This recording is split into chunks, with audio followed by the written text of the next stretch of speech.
Di tengah isu adanya Munas luar biasa, Erlangga Hartarto, Ketua Umum Golkar Kamis kemarin bertemu Puan Maharani, Ketua DPP PDI Perjuangan. Tak cuma Erlangga yang bertemu Puan, Ketua Umum Partai Kebangkitan Bangsa yang berkoalisi dengan Gerindra mengusung bakal capres Prabowo Subianto juga menemui Puan yang punya bakal capres Ganjar Pranowo.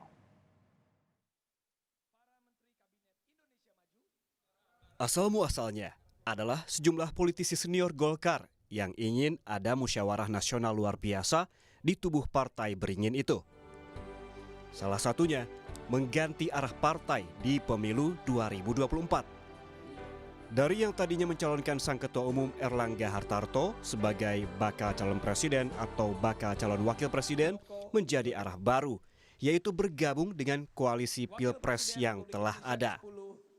Bagaimana kalau Agustus tidak ada deklarasi? Ya saya bilang penyelesaiannya Erlangga berarti kan bukan capres atau wakil presiden. Tapi, untuk dirubah harus melalui Munaslup. Jadi Anda mendorong Munaslup terjadi? Kalau Erlangga tidak mendeklarasikan dirinya sebagai calon kalau presiden. Tidak mendeklarasikan dirinya sebagai capres, Munaslup akan digelar.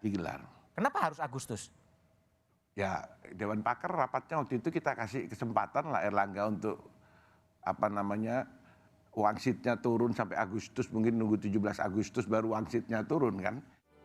Tak cuma Ridwan, Menko Kemaritiman dan Investasi yang adalah Ketua Dewan Penasihat Golkar, Luhut Binsar Panjaitan, juga merestui bila ada Munaslup di Golkar.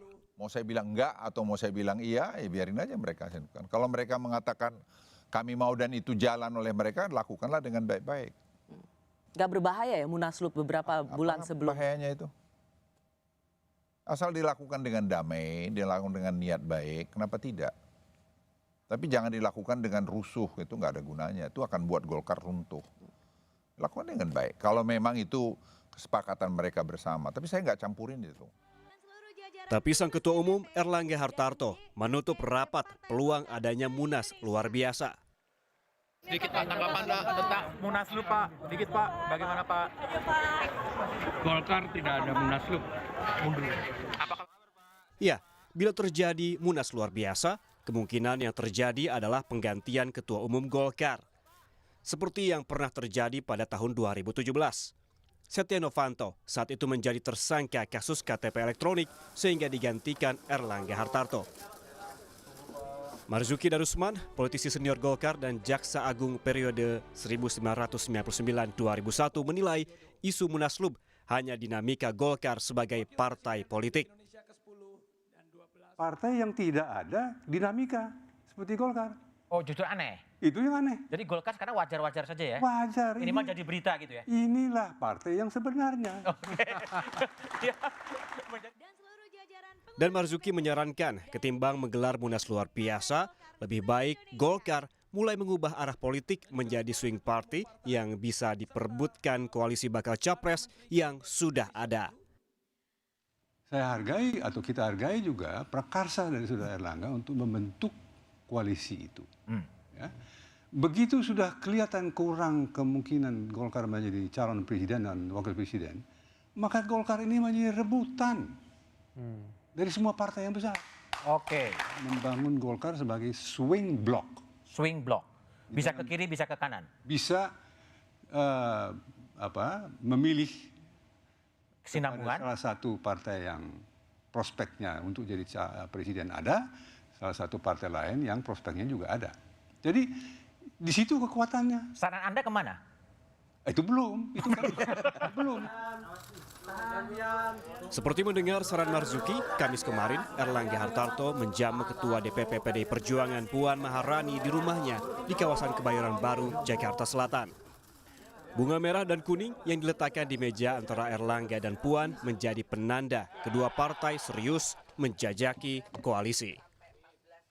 Bersamaan antara Partai Golkar dan PDI Perjuangan itu insya Allah dimulai dari hari ini tuh sudah mulai terjalin kebersamaan ditandai dengan bunga merah dan kuning tadi.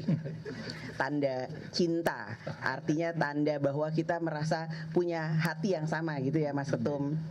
Nah, dari tim teknis itulah nanti kita akan bahas apa saja yang kemudian bisa menjadi persamaan, apakah yang kemudian harus dicari titik temunya. Saya nggak mau bilang perbedaan, tapi kita cari titik temunya sehingga kita nantinya insya Allah bisa bersama-sama. Politik adalah, termasuk saya laporkan ke beliau, saya akan ketemu Ibu Puan hari ini sepenuhnya sepengetahuan Bapak Presiden.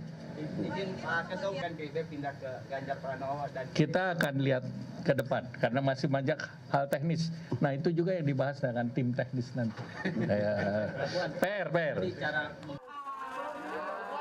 Puan, putri Ketua Umum PDI Perjuangan Megawati Soekarno Putri dalam sehari Kamis kemarin menemui kedua partai yang tengah menanti kepastian posisi dalam koalisi Pilpres 2024. Sebelum bertemu Erlangga, Puan menemui dulu Muhaimin Iskandar, Ketua Umum Partai Kebangkitan Bangsa.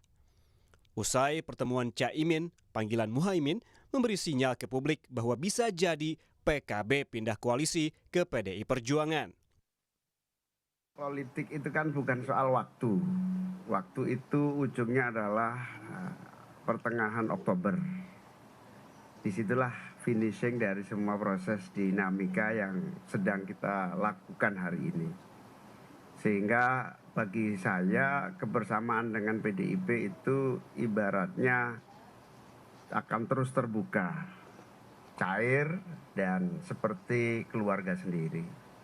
Sehingga kalau toh nanti ada titik temu baru antara PDIP dan PKB, tentu saya akan bicarakan dengan Pak Prabowo. Ya, Caimin saat ini sudah mengikat koalisi dengan Prabowo Subianto yang diusung jadi bakal capres oleh Partai Gerindra. Tapi PKB telah memaklumatkan Ketua Umumnya Muhaimin Iskandar menjadi bakal capres atau bakal cawapres. Sementara Gerindra sampai kini masih belum menetapkan pasangan Prabowo adalah Muhaimin Iskandar sebagai bakal cawapres. Sementara itu, PDI Perjuangan punya bakal capres Ganjar Pranowo yang kini sedang mencari bakal cawapres. Harapan Caimin membuncah saat Ahad lalu di Harlah PKB, Puan menyatakan Ketua Umum PKB itu masuk bursa 5 bakal cawapres Ganjar Pranowo. Jadi, bagaimana kelanjutan Golkar dan PKB yang mulai dekat dengan PDI Perjuangan? Masih ada 3 bulan hingga pendaftaran bakal capres dan cawapres dibuka Komisi Pemilihan Umum. Tim Liputan, Kompas TV.